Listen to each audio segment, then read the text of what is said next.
Folks, I want to give you a different perspective on Joe Biden, or those of you who know this perspective, I want to refresh your recollection. Joe Biden is a nasty, mean, vicious human being. He sat in the U.S. Senate for almost 36 years, including on the Senate Judiciary Committee, and was the most pompous, dishonorable, nasty senator, excluding none. He tried to destroy Robert Bork. He tried to destroy Clarence Thomas. And those are names you're familiar with, but there are scores of other wonderful candidates for positions in the government, for judicial positions, that he personally sat there and smeared. He's a character assassin. The media build up this guy as some kind of regular guy, nice guy. He's nothing of the sort. He's a hitman. And I suspect he'll be a hitman tomorrow, and if he's not, he's still a hitman. There's a piece in the American Spectator today, at spectator.org, by Professor Paul Kengor, who's a great professor. And he reminds us, it's called Old Smirkin' Joe. Paul Ryan readies for the Biden treatment. He says, I'd like to share a story on Senator Joe Biden that happened 31 years ago and may be relevant to Biden's evening debate tomorrow with Paul Ryan. It involved Biden's international humiliation of a good man, and it became a habit for Biden. I'm confident Biden may aim to repeat the performance with Paul Ryan in the vice presidential debate, looking to quail, quote-unquote, the youthful Wisconsin congressman in a way worse than Lloyd Benson might have done. The good man I'm referring to is William P. Bill Clark. Bill Clark, also known as Judge Clark. Clark, now 80 years old, living in California, was Ronald Reagan's confidant, closest aide, and single most important advisor in the effort to take down the Soviet Union. He was widely heralded from left to right, from the likes of Maureen Dowd to Luke Cannon to Edmund Morris to Cap Weinberger to Mike Reagan. But before Clark could do the crucial work he did for President Reagan, he had to survive confirmation hearings before the Senate Foreign Relations Committee in February 1981. Oh yes, Biden sat on that committee too. Reagan had just succeeded in convincing Clark to give up his California Supreme Court seat, to which Governor Reagan had appointed him, to help him come to Washington to run the State Department. Reagan wanted an American desk, as he called it, at the State Department, someone loyal, who could ensure the department would be an asset, not a liability. He needed a second-in-command there to help keep an eye on Secretary of State Al Haig. He wanted someone who was not known as a foreign policy expert, but was a sure thing to get things done, to keep order, and to truly run the department. He knew he could trust Clark completely. Now, unfortunately for Clark, the post required Senate approval, where at the Senate Foreign Relations Committee, a grinning Joe Biden was poised to embarrass Reagan's new guy. So on February 2, 1981, Clark took questions from senators, including Biden, who launched into what the Washington Post would call the interrogation of Justice Clark. Biden began by patronizing Clark for his ability to put himself through school as the son of a poor rancher. Biden said, I, for one, think it admirable the way in which you have conducted yourself in getting to and through school. I have a great deal of admiration for you.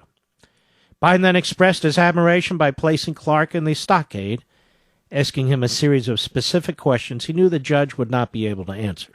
Quote, I sincerely hope you can answer these questions, averred Biden. Let me begin with Southern Africa, not South Africa, but Southern Africa, such as Namibia, Zimbabwe, Swaziland, Mozambique, Angola, and so on. Can you tell me who is the Prime Minister of South Africa?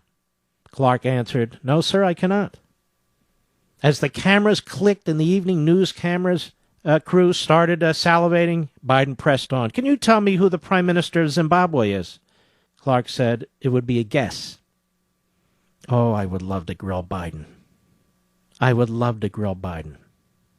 Senator Biden then ran through other policy specifics, curiously avoiding the Soviet Cold War issues that Clark knew well. As he did, Biden intermixed his questions with feigned apologies. He said, for instance, I really don't like doing this, Justice Clark, but I don't know how else to get at the point. And a second time, I really apologize, Mr. Justice. I know you're on the spot, and I don't know how else I can do my job. This is one of the most distasteful question-and-answer periods which I participated in. By the way, no one but me, not my staff, suggested that I use this approach. But this issue with regard to you, Justice, in my opinion, is not whether or not you are bright. I think you're a bright man. I have incredible regard for you. I really mean that. And this went on and on as Clark's family was there. They sat nearby. They absorbed each Biden jab like a punch to the gut. I was absolutely fried, furious, said Clark's son, Cullen, and he's a friend of mine, by the way. I turned purple with rage. Another son who was there, Pete, a tough, literal cowboy, intensely proud of his father, to this day recalls how the episode still hurts. In fact, Biden admired, quote-unquote, Clark so much, with such incredible regard, that he finished the grilling by announcing he would not be supporting his nomination.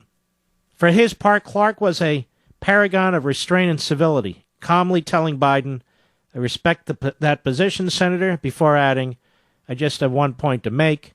Clark then explained, as he had in his opening statement, that President Reagan did not bring him on board as a policy expert, particularly on individual issues. Regarding making policy, said Clark, I've discussed this with both the President and Secretary Haig. Perhaps I did not make that clear, or maybe you came in a little after my description of what we consider to be the role. My position will not be involved in making policy, but rather in coordinating and implementing in the position as a Deputy Secretary of State. Clark had indeed made that clear, as did the other senators, who jumped in to reiterate the fact. Even the ultra-liberal Senator Alan Cranston rushed to Clark's defense. But Biden didn't care. The damage to Clark was done. Joe Biden may have been sorry, Judge, really, but he had so humiliated Clark that the judge became the laughingstock of the world, as the international press lampooned him. Most appreciative of Biden's performance were the Soviets, who turned Biden's work into basically a TASS press release. The press-feeding frenzy abated momentarily on February 24 when Clark's appointment came before the full Senate, which easily approved his nomination. Clark stoically took the beating. A devout man, he seems to have seen it as his cross to bear, some overdue suffering that he ought to be willing to take. And his humility was such that he never publicly shared Biden's off-camera quasi-apology to him, which he told to me, his biographer, many years later. Biden casually pulled Clark aside in the hallway, away from the reporters, smirked, slapped him on the back, and said, Hey, Judge, no hard feelings, and don't worry, I didn't know the answers to those questions either.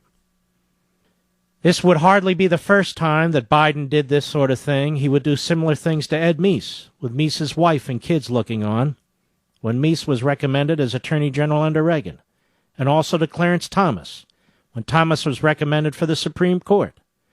Thomas recounts Biden's treatment of him in his memoirs.